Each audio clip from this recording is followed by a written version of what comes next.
mulher que atendeu a porta quando bati tinha lágrimas nos olhos. Ela agarrou seu roupão o mais apertado possível em torno de si e me olhou. Me olhou de cima a baixo.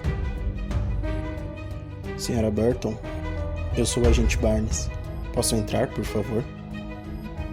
Ela me olhou através do vidro, olhando friamente para o meu rosto.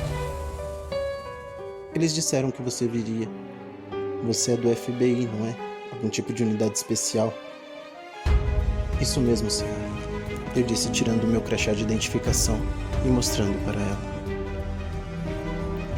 Depois de examiná-lo por um tempo, ela girou a maçaneta, parando para dar uma olhada rápida em redor do bairro, antes de finalmente segurar a porta aberta para mim. Subi a escada de madeira e entrei na casa. A casa era bem conservada. Móveis antigos, mas confortáveis. Paredes cobertas de fotos emolduradas, mostrando churrascos e reuniões de família. Parecia um lugar tranquilo. Não é um lar abusivo ou negligente, pensei comigo mesmo. Peguei meu bloco de notas e rabisquei algo ilegível. Estou aqui para acompanhar o caso envolvendo seu filho Brian. Você se importa se sentarmos para conversar por alguns minutos? Ela me mostrou a sala de estar e eu sentei no sofá. Posso pegar alguma coisa para você? Agente Barnes. Não, estou bem, obrigado. Em vez de se sentar à minha frente, ela optou por permanecer de pé, fazendo-me sentir estranhamente nervoso. Tentei ignorar essa sensação, mas isso me derrubou um pouco. A maioria das pessoas se senta quando você o faz, especialmente quando é o anfitrião. O que posso fazer por você exatamente? Bem, eu esperava fazer algumas perguntas sobre o desaparecimento do seu filho. Eu entendo que ele desapareceu de seu quarto tarde da noite e não havia sinal de entrada forçada. As portas ainda estavam trancadas de manhã quando você acordou, certo? Ela balançou a cabeça lentamente. E tudo isso, apesar do fato de ele não ter uma chave e nenhuma chave estar faltando em casa. Ela ficou com os braços cruzados, sem dizer nada. Senti que tudo o que eu sabia sobre o caso estava errado. Minhas teorias imediatamente esquecidas. Comecei a examinar toda a situação com novos olhos, enquanto me sentava ali olhando para o rosto ilegível da mulher. Suponho que minha pergunta seja: como ele desapareceu? Parece impossível, a menos que haja algo que você não está nos contando.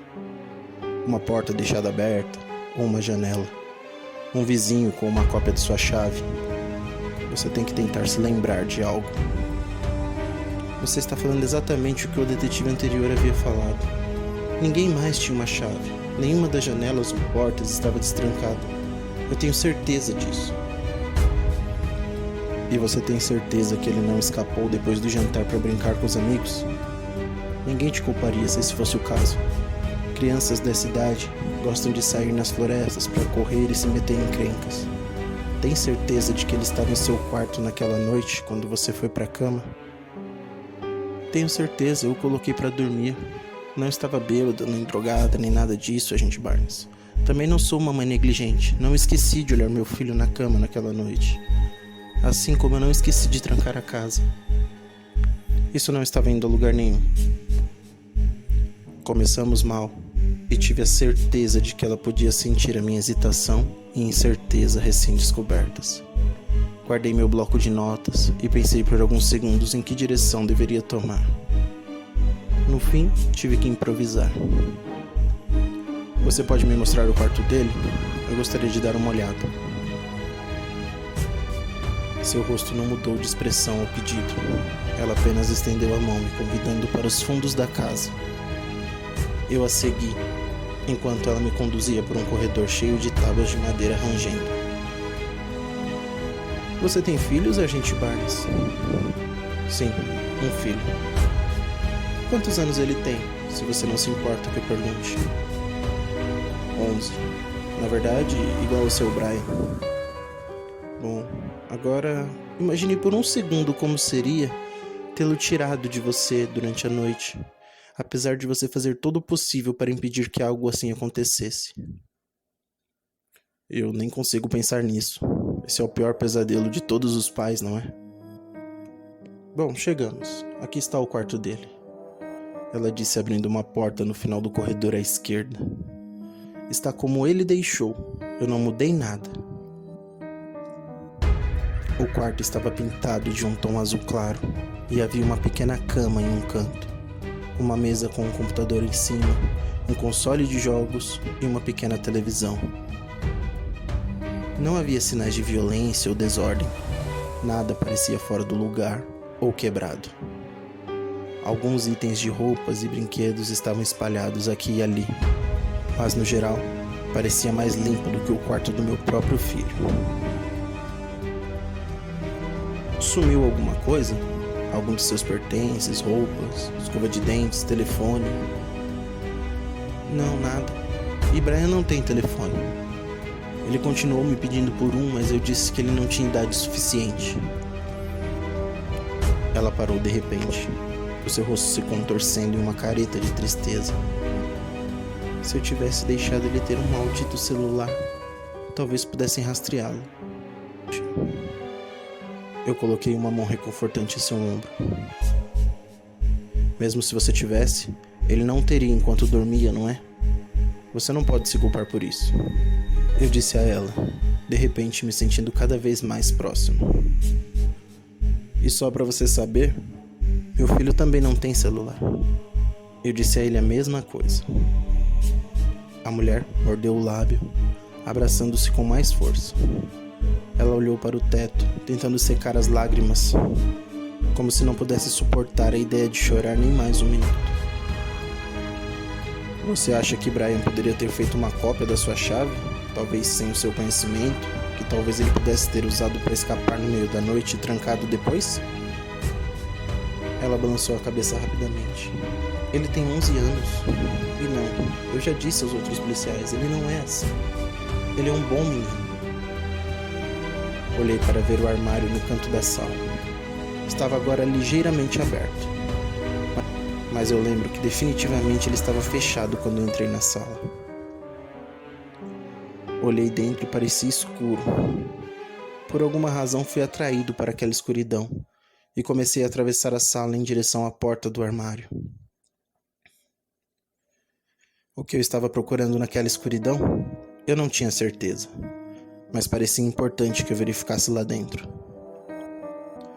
Brian me disse algo na noite anterior do seu desaparecimento. Ele disse que havia um monstro no seu armário. Minhas pernas pararam nesse momento. A maioria das crianças de 11 anos deixou de acreditar em monstros nas sombras, não é? Pelo menos, meu filho não tinha mais medo disso. Ele tinha superado essa fase já tem um tempo. Ela disse como se estivesse lendo meus pensamentos. Mas então, de repente, naquela noite, ele me disse que havia um monstro escondido no seu armário. E ele... Ele o quê? Ele realmente molhou a cama naquela noite. Ele não fazia isso já tinha muito tempo. Entendo. Então, ele veio aqui, ele contou tudo isso. E então, o que aconteceu? Eu voltei para o quarto com ele imediatamente. Acendi a luz, abri o armário para mostrar que não tinha nada dentro. Tinha apenas suas roupas e alguns sapatos velhos. Mas ele ainda não estava convencido. Ele disse que o monstro era muito bom em se esconder. Que ele se fingia de sombras. Olhando para a porta aberta do armário novamente, comecei a me mover em direção a ela mais uma vez. Dessa vez com as minhas pernas mais bambas. Ele se lavou e eu troquei os lençóis, e ele voltou para a cama. Brian queria ter ficado comigo e assistir televisão depois que acordou. Ele não queria voltar para o seu quarto, mas eu obriguei ele a voltar. Que horas foi isso? 2 horas da manhã, provavelmente. Ele tinha que se levantar para ir à escola no outro dia. Ela disse tentando não chorar. Abrindo a porta do armário, olhei para dentro. A escuridão preenchia o espaço inteiro, como se uma espessa e oleosa nuvem de fumaça, muito mais escura e aterrorizante do que deveria ser. Como se aquela escuridão fosse uma coisa viva, escondendo-se ali, fingindo ser apenas o armário, assim como o garoto desaparecido havia alegado. Eu balancei minha cabeça tentando limpar esses pensamentos da minha mente, mas eles persistiram. A luz desse quarto é meio escura, não é? Essa lâmpada estúpida parece ficar mais escura a cada dia. Não importa, mesmo que eu troque ela continua desse jeito. Eu vou ter que chamar um eletricista aqui um dia desses. Puxando a minha lanterna, eu iluminei o espaço escuro. A escuridão oleosa recuou quase com relutância, como se fosse uma reação retardada que não deveria ter sido possível. Pisquei os olhos algumas vezes tentando decidir se estava vendo coisas. Meu coração de repente estava martelando e as palmas das minhas mãos estavam suadas, enquanto eu olhava para o espaço escuro, na luz fraca da minha lanterna. Minha lanterna parecia estar com defeito. Ela estava muito fraca em comparação com a sua força usual. Bati nela algumas vezes, tentei me lembrar da última vez que troquei as pilhas. Você pode sentir isso também? Ela perguntou atrás de mim com uma voz nervosa. Eu queria me virar e olhar para ela, mas estava com medo de deixar as minhas costas expostas àquela escuridão. Eu sei que é loucura, mas desde aquela noite eu não posso deixar de sentir que talvez ele estivesse certo. Você está sentindo isso? Algo olhando para você? Ela deu uma risada nervosa que me tirou do meu silêncio atordoado. Não, senhora. Eu menti. Apenas parece um armário de quarto normal para mim. Você sente que há algo errado lá dentro olhando para você? Não só para mim, para nós. Está observando agora e viu o seu rosto, agente Barnes. Eu não acho que isso seja uma coisa boa. O quê?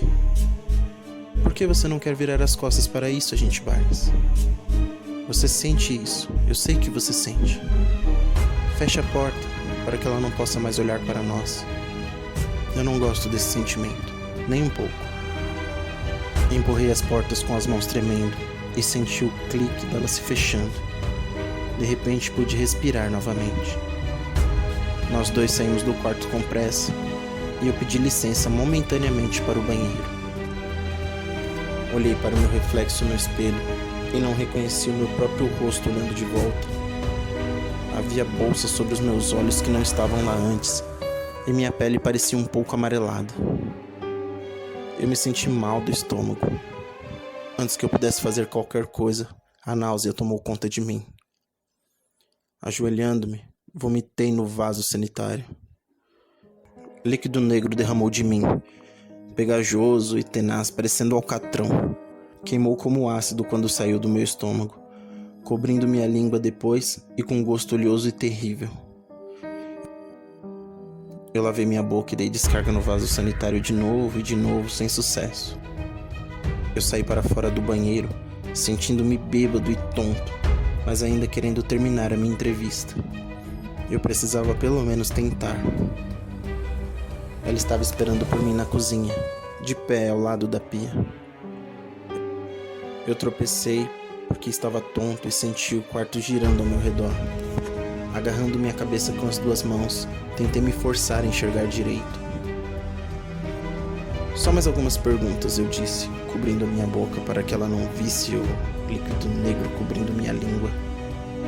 Meu coração estava batendo muito rápido e eu tentei ignorar o fato de que algo estava potencialmente muito errado comigo.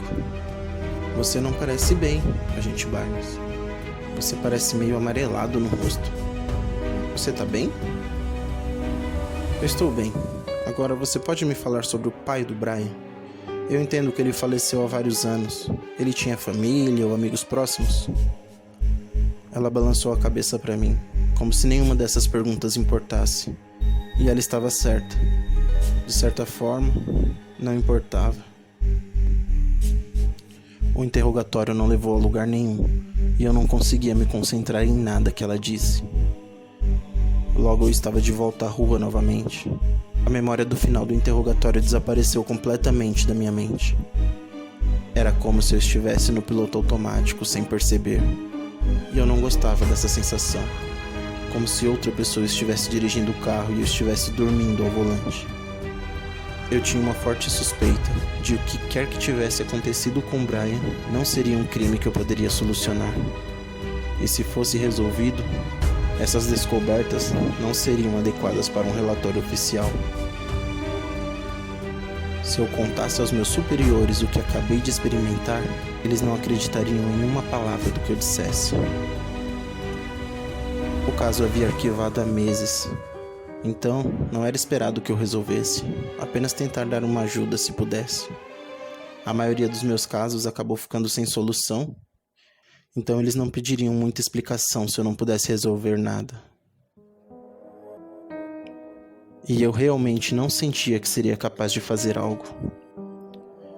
Tive uma terrível confusão mental pelo resto da viagem, recebendo olhares desdenhosos dos detetives da polícia local sempre que sugeria algo que achava que poderia ser útil.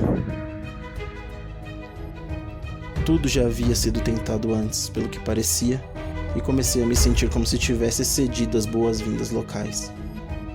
O voo de volta para casa foi terrível. Tentei dormir, mas descobri que os meus sonhos eram atormentados por pesadelos. Continuei sonhando que era uma criança de novo, de volta ao meu quarto de infância.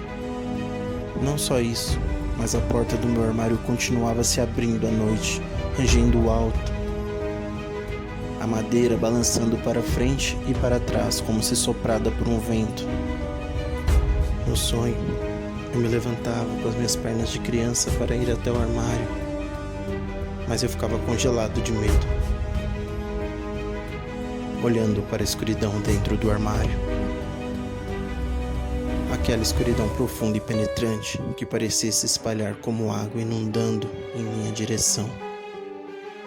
E então, quando estendi minha mão tremendo para a maçaneta da porta para fechar, outra coisa estendeu a mão e agarrou o meu pulso. Uma mão gelada, nodosa, podre e macerada. A carne era pálida e púrpura azulada, coberta de que vazavam sangue e pus. Enquanto eu tentava desesperadamente me afastar, lutando com todas as minhas forças, isso me puxava para mais fundo na escuridão. Eu caí, mergulhando nas profundezas da escuridão, sufocando no abismo. Quando acordei, eu estava gritando e as pessoas do avião me olhando. Os comissários de bordo me olhavam como se dissessem que o meu terror não era bem-vindo naquele lugar. Quando cheguei em casa naquela noite, já estava escuro e bem depois da hora de dormir de Greg. Minha esposa estava na cama, então me servi de uma bebida e sentei no sofá para assistir televisão por algum tempo, esperando me distrair das coisas que tinha visto e dos sonhos que eu não podia esquecer. Eu queria tanto esquecer aquele sonho, mas era a única coisa que eu conseguia visualizar quando fechava os olhos. Aquela mão de cadáver podre agarrando meu pulso e apertando. Senti como se pudesse sentir aquela dor mesmo depois de acordar. Aquela sensação de água apertando meu antebraço com muita força e gelado. Olhei para o meu braço e encontrei uma marca de mão ali, ligeiramente roxa, como uma velha contusão. Estava desbotando como se fosse antigo, e ainda assim eu não tinha visto antes. Que diabos está acontecendo comigo? Eu me perguntei, levantando e andando. Havia alguma cerveja gelada na geladeira. Apesar do tempo, entrei lá e peguei uma garrafa. Eu abri e a engoli de uma vez. Senti tanta sede de repente, como se eu não tivesse bebido há dias. Mas eu não queria água. O pensamento disso me deixou enjoado. A garrafa estava vazia. Então peguei outra e outra e outra. E logo na minha frente eu havia esvaziado o pacote inteiro de 6 garrafas. Ainda com sede, fui até o armário e tirei uma garrafa velha e empoeirada de uísque. Eu bebi direto da garrafa. A queimação usual estava ausente agora. Em vez disso, senti apenas calor na minha barriga depois. De repente, muito cansado, eu subi as escadas tropeçando para ir dormir, mas não antes de espiar no quarto de Greg para ver como ele estava. Era por volta das 3 horas da manhã naquele momento, e ele estava dormindo. A porta do armário estava bem fechada, eu me certifiquei de olhar. Quando acordamos na manhã seguinte, Greg havia ido embora. Eu havia trancado todas as portas e janelas da casa, e Greg não tinha a chave. Ele também não tinha um telefone celular para que pudéssemos rastrear, mas tive a sensação de que não faria diferença de qualquer forma. A polícia veio investigar e ficou surpresa ao ouvir o que eu faço para viver. Eles ficaram ainda mais surpresos ao ouvir sobre o caso que eu estava investigando. Acha que pode ter sido um imitador? Um dos detetives perguntou. Ou talvez o mesmo cara? Você pode estar certo, eu disse, incapaz de negar a sua lógica. Mas eu sabia que não era isso. Vamos dar uma olhada no quarto do Greg, eles disseram, e eu os guiei pelo corredor em direção ao quarto de Greg, abrindo a porta para eles entrarem. Deixei tudo exatamente como estava, não tocamos em nada. A porta do armário se abriu alguns centímetros e então parou. Abriu um pouquinho mais e parou novamente. A porta do armário sempre faz isso? O detetive mais alto perguntou. Não, eu respondi. Por que você não vai dar uma olhada?